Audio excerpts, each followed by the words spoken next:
বিয়ের আগে মানুষ স্বপ্ন দেখে আর বিয়ের পর সেই স্বপ্নগুলোকে বাস্তবের সঙ্গে মিলিয়ে নিতে শেখে।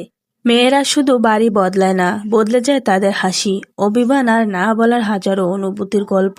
বাবার বাড়ি ছেড়ে যখন শ্বশুরবাড়িতে এসেছিলাম, সবাই বলছিল এখন এটাই তোমার নিজের বাড়ি। কিন্তু সত্য বলতে মেয়েদের হয়তো দুটি বাড়ি থাকে, অথচ কোথাও আর আগের মতো নিজের হয়ে থাকা হয় না।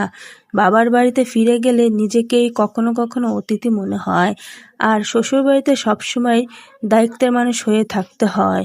তবুও মেয়েদের মুখে হাসি রেখে বুক ভরা না বলার কষ্ট আর হাজারো অনুভূতি লুকিয়ে প্রতিদিন নতুন করে মানিয়ে নিতে শেখে। মেয়েরা শুধু একটি বাড়ি ছেড়ে আসে না, ফেলে আসা শৈশব, আদর, অভিমান আর অসংখ্য স্মৃতি। তবুও সবার সুখের জন্য নিজের কষ্টগুলো নীরবে বয়ে বেড়ায়। বিয়ের পর সবচেয়ে সুন্দর ব্যাপার হলো দুজন মানুষ ধীরে ধীরে একে অপরের অভ্যাস, ভরসা আর পুরো পৃথিবী হয়ে ওঠে।